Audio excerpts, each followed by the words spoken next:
The Tale of Peter Rabbit by Beatrix Potter. Once upon a time there were 4 little rabbits.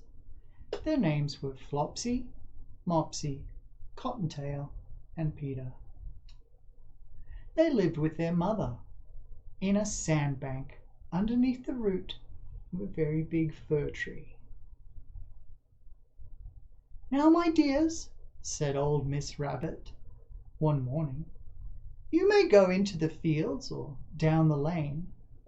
Don't go into Mr. McGregor's garden. Your father had an accident there.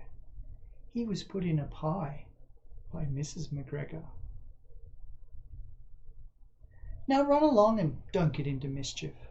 I'm going out."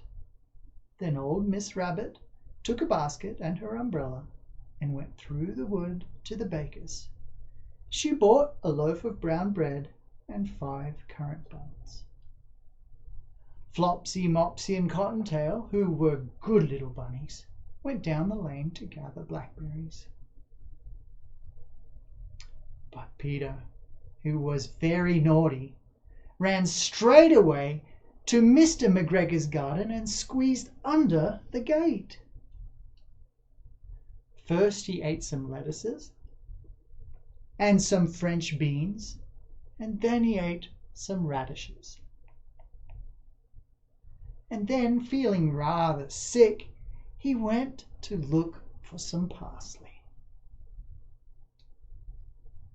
But round the end of the cucumber frame, whom should he meet but Mr. McGregor?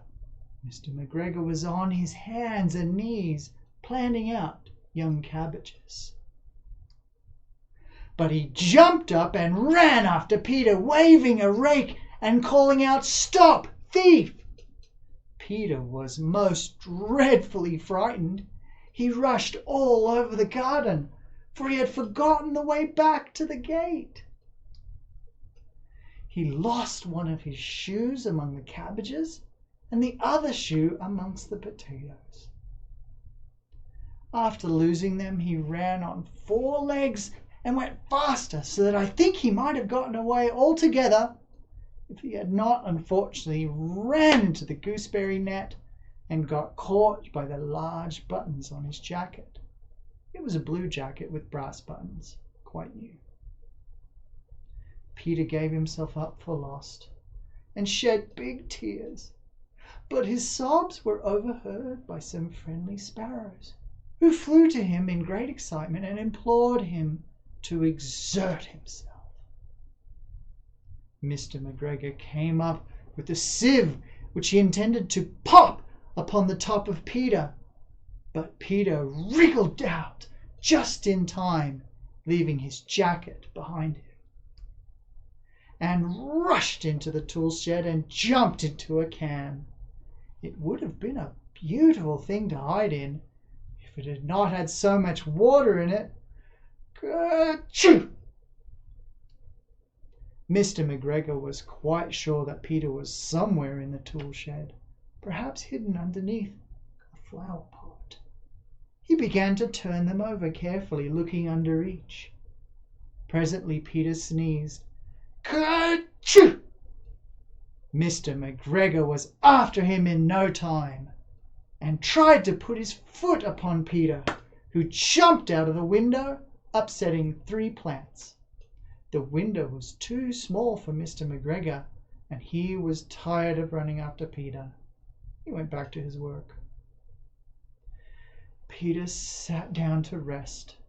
He was out of breath and trembling with fright, and he had not the least idea which way to go.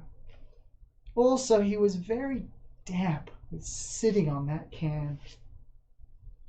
After a time he began to wander about, going lippity, lippity, not very fast, and looking all around.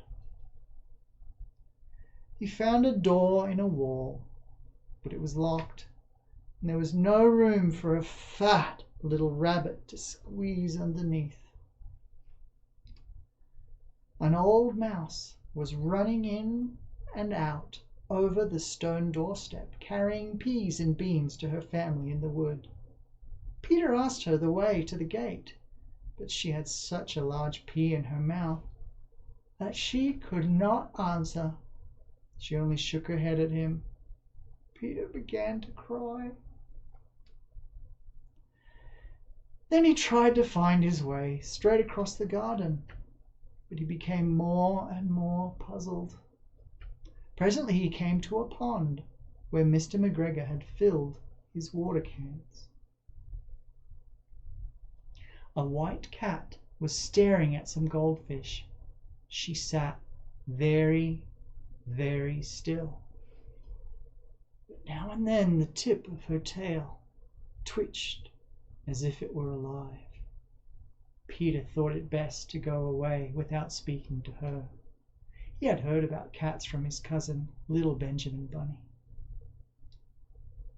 He went back towards the tool shed, but suddenly, quite close to him, he heard the noise of a hoe. Scritch! Scratch! Scratch! Scritch! Peter scudded underneath the bushes. But presently, as nothing happened, he came out and climbed upon a wheelbarrow and peeped over. The first thing he saw was Mr. McGregor hoeing onions. His back was turned towards Peter, and beyond him was the gate. Peter got down very quietly off the wheelbarrow and started running as fast as he could go along the straight walk behind some blackcurrant bushes. Mr. McGregor caught sight of him at the corner, but Peter did not care. He slipped underneath the gate and was safe at last in the wood outside the garden. Mr. McGregor hung up the little jacket and shoes for the scarecrow to frighten the blackbirds. Peter never stopped running or looking behind him until he got home to the big fir tree. He was so tired that he flopped down upon the nice soft sand on the floor of the rabbit hole and shut his eyes. His mother was busy cooking. She wondered what he had done with his clothes. It was the second little jacket and pair of shoes that Peter had lost in a fortnight. I'm sorry to say that Peter was not very well during the evening. His mother put him to bed and made some chamomile tea, and she gave a dose of it to Peter. 1 tablespoon to be taken at bedtime. But Flopsy, Mopsy, and Cottontail had bread and milk and blackberries for supper. The end.